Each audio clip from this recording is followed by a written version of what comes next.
Dana haji tentu mau ditingkatkan manfaatnya itu. Manfaatnya pindah ke APBN. APBN itu adalah satu-satunya dompet pemerintah. Di dalam dompet itu duit halal sama haram bercampur. Jadi waktu dia bercampur, lalu dikeluarkan kemana ya? You nggak bisa bilang itu nggak ke infrastruktur. Gimana taunya? Saat ini adalah salah satu program prioritas dari pemerintah adalah pembangunan infrastruktur yang didanai dari berbagai sumber. Nah, kemudian dengan anggaran yang terbatas yang dimiliki oleh pemerintah, apakah ada strategi kreatif dari pemerintah untuk meningkatkan anggaran dalam rangka pembangunan infrastruktur ini tadi? Seperti tahun 2017 kan ada isu penggunaan dana haji untuk sebagai salah satu sumber pembangunan infrastruktur. Saya mohon, mungkin dalam hal ini kan selalu kalau apalagi isu mengenai agama, haji itu selalu dipelintir secara mudah sekali. Oh, Menteri Keuangan kekurangan duit sampai harus minta itu. It's nonsense. Mantap. Enggak sama sekali. Dan saya harap mahasiswa juga tahu mengenai hal itu. Lagi-lagi ini karena masa politik. Kata-kata privatisasi itu sudah kayak bahasa yang bisa memprovok emosi gitu aja kan.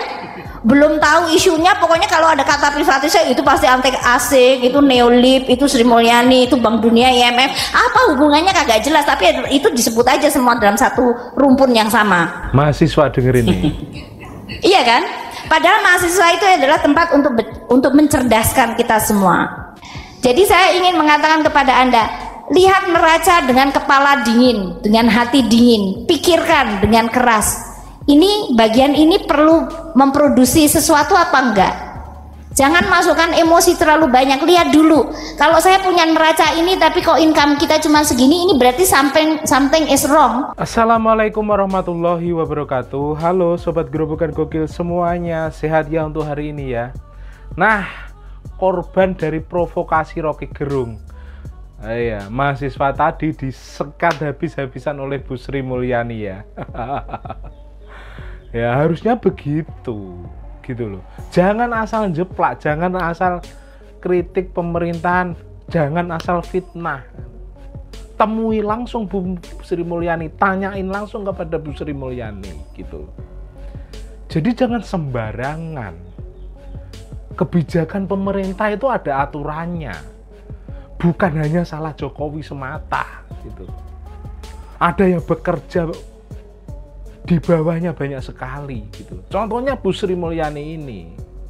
Dan berikut ini saya tunjukkan video lengkapnya tentang kuliah umum Bu Sri Mulyani kepada mahasiswa. Tonton sampai habis, jangan di skip. Tonton sampai habis ya. Tadi Anda menggunakan penggunaan dana haji, kecuali kalau ini dipolitisir, dan itu sering dipolitisir. Haji, dana haji adalah yang dikumpulkan dari para umat yang memang melakukan tabungan di dalam rangka untuk mereka pada suatu saat nanti naik haji. Karena sekarang jumlah umat di Indonesia banyak, sementara kuota haji kita sangat terbatas, maka di beberapa kota bahkan harus nunggu berapa? 10 tahun? Ada yang 20 tahun.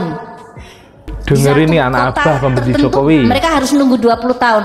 Setiap tahun mereka menyetor untuk dana haji itu, dan kemudian baru naik hajinya 20 tahun kemudian. Dana ini kan harus dikelola oleh badan pengelola dana haji. Mereka sudah punya rambu-rambu. Kalau kita tahu bahwa saya nerima duit sekarang tapi liability-nya baru 20 tahun yang akan datang, jadi badan pengelola dana haji punya kewajiban untuk make sure value-nya tidak akan turun. Betul. Jadi it is up to badan pengelola haji, dia harus naruh di mana.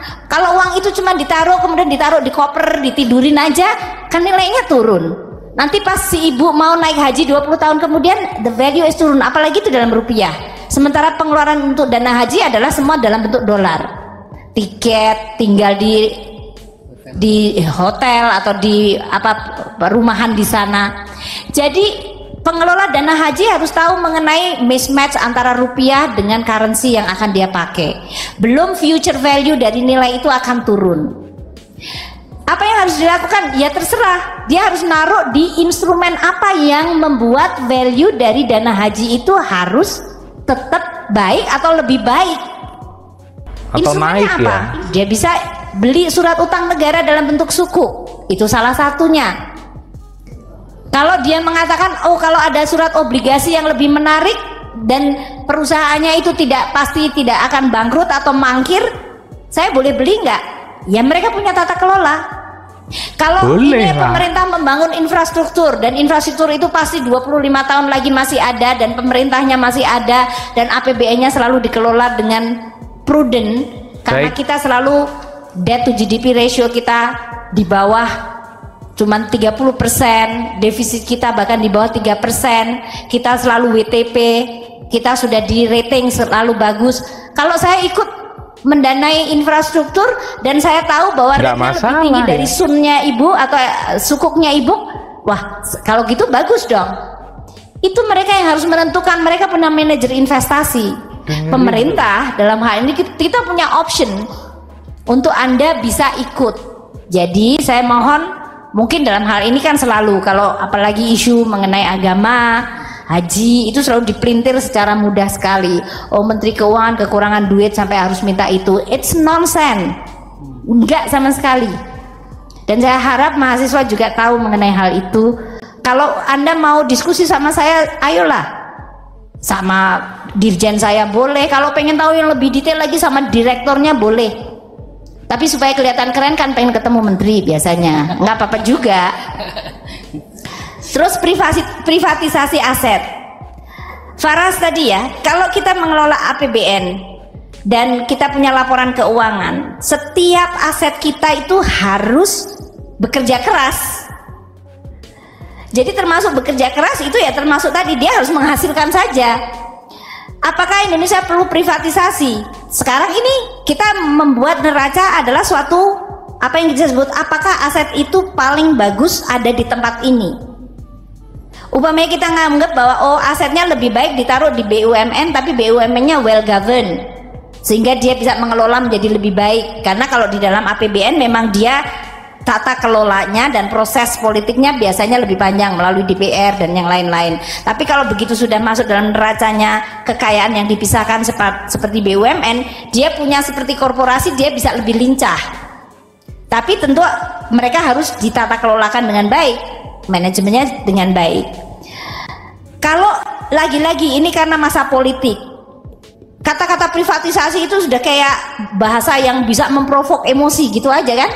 Belum tahu isunya, pokoknya kalau ada kata privatisasi itu pasti antek asing, itu Neolib, itu Sri Mulyani, itu Bank Dunia, IMF, apa hubungannya nggak jelas, tapi itu disebut aja semua dalam satu rumpun yang sama. Dan yang penting salahin Jokowi. Iya kan? Padahal mahasiswa itu adalah tempat untuk mencerdaskan kita semua. Privatisasi kalau tadi saya coba lihat di dalam presentasi saya, tadi saya bilang barang milik negara di dalam pemanfaatannya bisa dalam bentuk yang tadi sewa, bisa dalam bentuk pengalihan pemilikan, bisa dalam bentuk BSG, bangun sewa guna, bangun serah guna, ada yang BGS, bangun guna serah. Itu semuanya adalah teknik. Apakah itu bisa diklasifikasikan sebagai privatisasi? Kita memasukkan faktor orang lain, private sector di situ. Jadi secara terminologi bisa disebut sebagai privatisasi. Bahkan dulu waktu barang milik negara kita dipakai sebagai underlying dari sukuk, waktu orang belum tahu dianggap wah Menteri Keuangan menggadaikan itu barang-barang milik kita sebagai underlyingnya sukuk. Waktu kita bahas diskusi panjang lebar, sekarang udah 167. MUI sudah bilang ikut bangga kalau itu adalah sebagai underlying aset. Indonesia is the biggest sovereign country yang isu sukuk di dunia. Kita bangga. Ya enggak, itu biasa aja, itu instrumen kita diversifikasi kok. Nanti karena kalau dipelintir uang utang kok bangga. Kita enggak, itu diversifikasi aja. Jadi saya ingin mengatakan kepada Anda, lihat neraca dengan kepala dingin, dengan hati dingin, pikirkan dengan keras. Ini bagian ini perlu memproduksi sesuatu apa enggak? Jangan masukkan emosi terlalu banyak. Lihat dulu, kalau saya punya neraca ini tapi kok income kita cuma segini, ini berarti something is wrong dalam pengelolaan aset Republik Indonesia. Kan sama kan? Republik ini gedenya segini gedenya. Kalau dalam neraca tuh gede banget asetnya. Tapi why the income per kapita masih sekian? There must be something yang kita bisa optimalkan. Think about that. Pikirkan seperti itu.